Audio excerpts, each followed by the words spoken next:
And many of the families who came, because there was shame associated with being Sami, many families didn't talk about it. Many families denied it and refused it.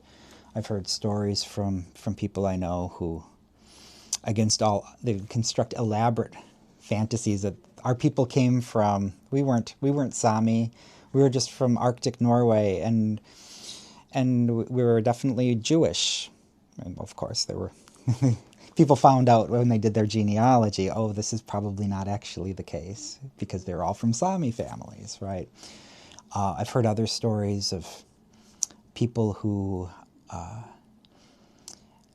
one story, Tom Dubois wrote about this, but it was one of his students in a class, so I feel I can share it because it's in print now.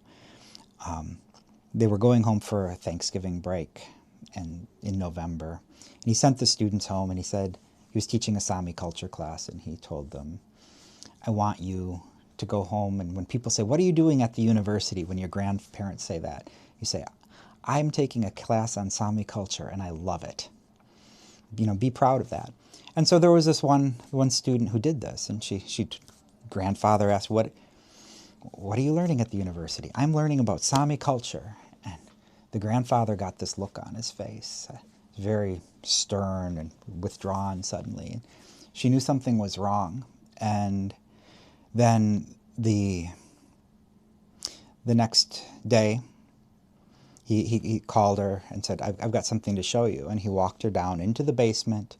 Far corner of the basement, there was a trunk. He opened up the trunk. He pulled out a gakti.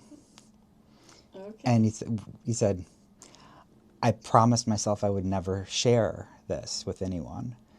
But what you said yesterday made me feel like it was important, and that I didn't have to hide this anymore. Oh, wow. So there's many, many experiences like that. Most are not that dramatic. Mm. But people come to learn, and then they start understanding, wondering why did Grandma, why did Grandpa stop talking about this? Why did they forget? What are the pressures of colonization that people face when they choose to abandon their family, their culture, their history? And that's part of colonization too, even if it looks a little bit different from people who stayed.